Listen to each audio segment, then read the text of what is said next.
시종들과 함께 크레온 등장.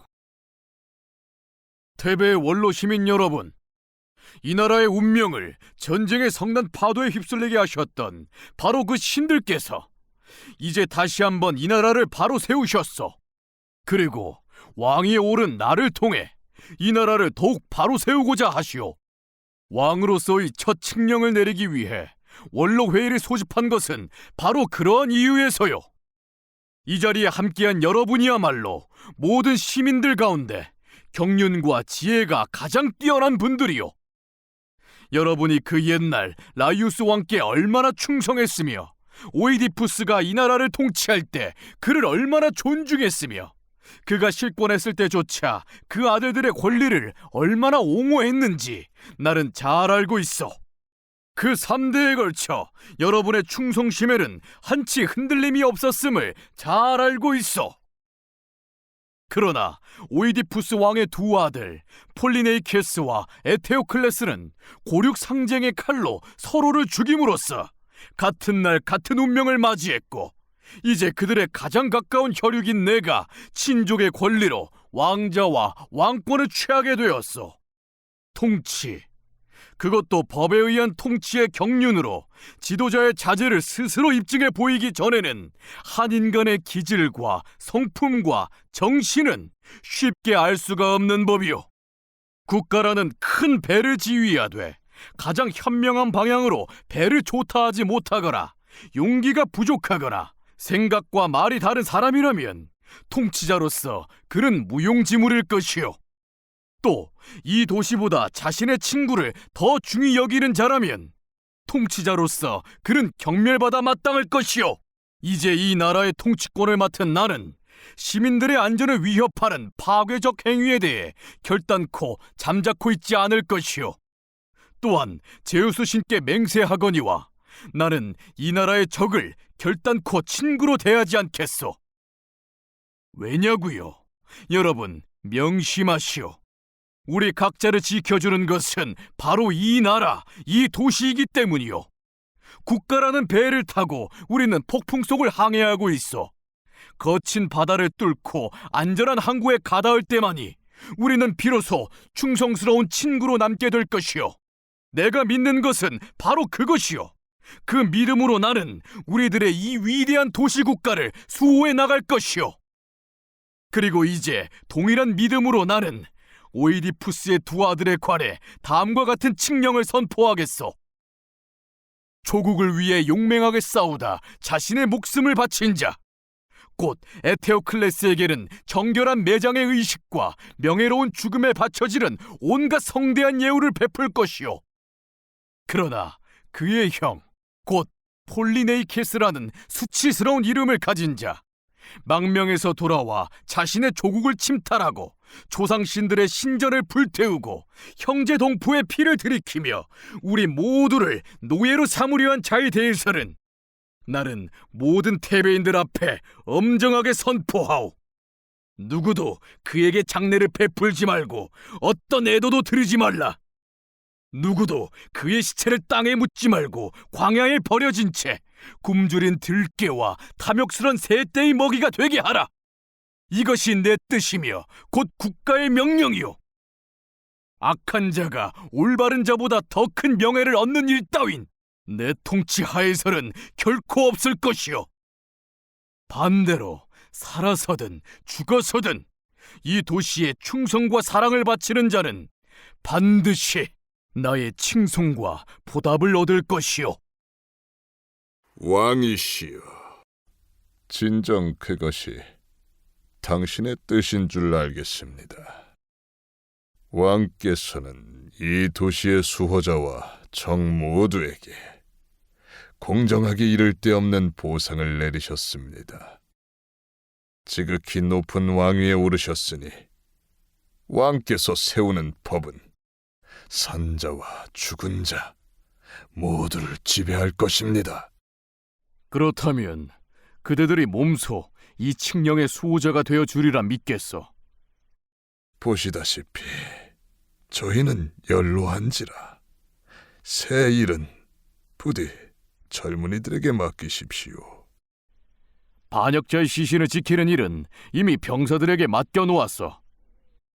그 외에 어떤 일을 저희에게 맡기시려는지요? 내 명을 따르지 않는 자들을 절대 용인하지 말라는 것이오. 누가 죽음을 바랄 만큼 어리석겠습니까? 이 명을 어긴다면 정녕 죽음으로 대가를 치러야 할 것이오. 하지만 이득을 쫓는 인간은 파멸의 유혹에 곧잘 빠지는 법. 파수병 등장. 왕이시여, 급한 전가를 드리러 왔습니다. 그래도 숨이 끊어져라 달려왔다고 말씀드리긴 어렵습지요. 사실 몇 번이고 발걸음을 멈추고 생각하다가 오던 길을 되돌아가려고도 했거든요. 제 마음은 뒤죽박죽.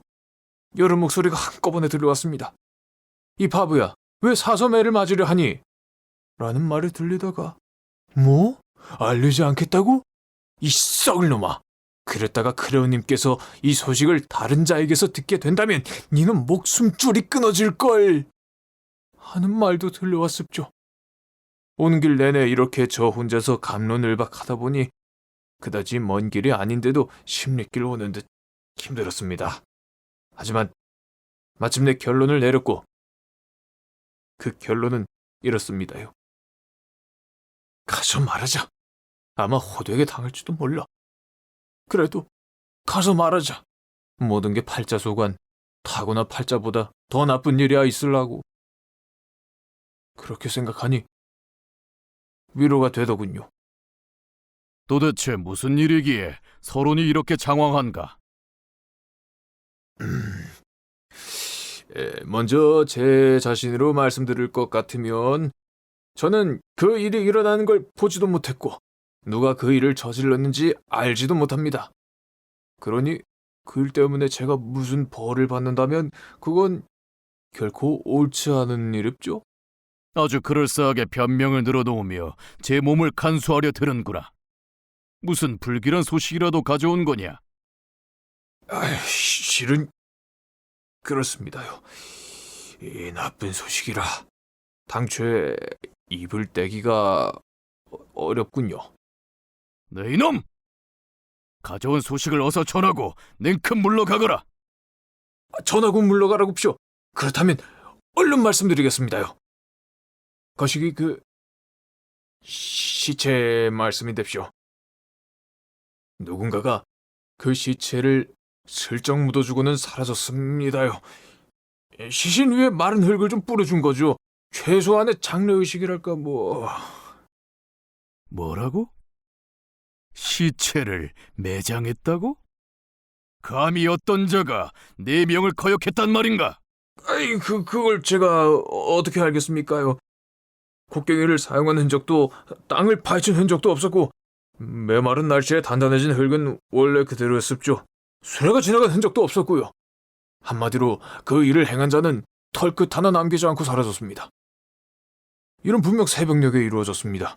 제 앞에 보초를 서던 녀석들도 제가 교대하러 가기 전까지는 아무것도 몰랐으니까요. 이 신통한 것은 땅에 묻은 것도 아니고 고운 흙으로 살짝 덮었을 뿐인데도 참혹한 시신의 모습은 제대로 가려졌다는 것이죠. 누군가 저주를 피하려고 흙을 뿌린 것처럼 말이죠. 시신을 이리저리 살펴봤지만 들깨나 새들이 시신을 파먹은 흔적은 없었거든요. 보초들 사이에 큰 싸움이 났었죠. 서로를 욕하다가 말리는 사람도 없으니 나중엔 주먹 다짐까지 벌어졌어요. 모두들 헐벗은 시신을 보는 것을 꺼림칙해 했으면서도 막상 일이 이렇게 되자 두려움을 느낀 겁니다. 그래서 다들 자기는 이 일과 상관이 없다, 자기가 잘못한 건 없다고 떠들어댔었죠.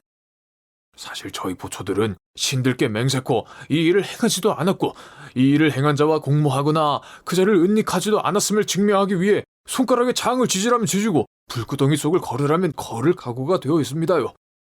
저희가 어찌해야 좋을지 모르고 있는데 한 친구가 말했습죠. 이 일을 크레온님께 보고해야 돼. 숨길 수는 없지 않은가? 그 말이 마른 하늘 날벼락같이 우리 머리를 쳤지만 다들 공포에 사로잡힌 채 묵묵부답. 왕께 이 소식을 전하는 자가 무슨 보상을 받을지는 뻔하다는 생각으로 잔머리를 굴리기 시작했습죠. 결국 뽑기를 해서 치질이도 운이 없는 제가 당첨, 이 자리에 서게 된 것입니다요. 죽지 못해서. 그리고 아마 곧 죽을지도 모르는 차 말입니다. 이 나쁜 소식을 전하는 자의 목이 안전할 리 없으니까요. 왕이시여, 문득 그런 생각이 듭니다. 보이지 않는 신의 손이 움직인 것은 아닌가. 입을 다무시오. 내 분노를 살 생각이 아니라면 그대가 연로한 것은 알지만 그렇다고 어리석기까지 할 생각이요? 그 반역자의 시신에 신들께서 일말의 동정이라도 가질 거라 생각하다니 그게 말이나 돼요? 뭐라고? 둥근 기둥으로 떠받친 신전을 불태우고 신전의 온갖 재물을 약탈하고 신들이 굽어보시는 이 땅을 침탈하여 이 나라의 법도를 뒤집어 놓은 자를 신들께서 신들을 공경하는 자들과 마찬가지로 버젓한 장례를 허락하신다? 그럴 리가 있어! 아니면 신들께서 악인을 더 사랑하신다? 말이나 될 법한 소리요! 아니지. 문제는 처음부터 내가 내린 칙령에 군말을 수군대는 자들이 있었다는 거지. 보이지 않는 곳에서 머리를 흔들어대고 왕으로서의 내 권위를 미심쩍어하며 불만을 품은 자들이 있었다는 거지. 그런 영모의 무리 가운데 누군가가 돈으로 이 일을 사주한 게 틀림없어. 이 세상 모든 악한 것들 가운데 돈만큼 악한 것이 없지. 돈 때문에 도시의 성문을 적에게 열어주고 돈 때문에 자신의 조국을 저버리고 돈 때문에 정직하던 마음도 수치스런 행위를 마다않지. 바로 그 돈 때문에 이 세상 모든 악행과 불경이 저질러지는 법. 돈에다 자신을 팔아먹은 이 범죄자들은 바로 그 돈으로 자신의 파멸을 샀음을 알아야 할 것이요. 왜냐하면 돈이 아니라 제우스의 왕좌를 공경하는 내가, 그로부터 이 도시의 통치권을 받아든 내가 신들께 맹세하여 말하건대 니놈이 당장 가서 시신의 흙을 뿌린 자를 찾아 오늘 중에 내 앞에 끌고 오지 못한다면 단지 죽음을 맞는 것으로는 부족할 것이다. 니놈을 산채로 목을 높이 매달아 이 범죄를 낱낱이 밝히게 하고 앞으로 돈 때문에 범죄하는 자들에게 본보기로 삼을 것이며 함부로 돈을 받았다가는 어떤 꼴을 당할지 가르칠 테다. 부당한 소득이 있는 곳에는 번영이 아니라 파멸이 있다는 것을 만천하에 보여줄 것이다. 한마디 더 올릴까요? 아니면 이대로 갈깝쇼? 니놈 목소리는 듣기만 해도 역겹구나. 아, 제 목소리가 귀에 거슬리십니까? 마음에 거슬리십니까? 니놈이 이젠 내 마음 속까지 들여다보려는 거냐? 아이, 폐하의 마음을 상하게 한 건 그 일을 행한 자죠. 저는 다만 폐하의 귀를 좀 긁었을 뿐이고요. 그 입 좀 다물지 못하겠느냐? 입만 되바라진 이 멍청한 놈! 바로 그렇습죠. 아이, 저같이 멍청한 놈이 그런 일을 행하기는커녕 생각이나 할 수가 있겠습니까? 그렇지. 그래도 공모는 할 수 있었겠지. 니놈 목숨을 파는 줄도 모르고 돈을 받아 챙겼겠지. 에이, 그렇게 함부로 판단하시면 틀린 판단이 되기 십상입니다요. 내 판단에 대해 니놈이 뭐라 말하든 상관없다. 분명한 것은 당장 가서 왕명을 어긴 그 자를 끌고 오라는 것이다. 만약 그렇게 못한다면 비열한 거래의 결과가 어떤 형벌을 초래하는지 니놈 스스로 세상에 똑똑히 보여주게 될 것이다.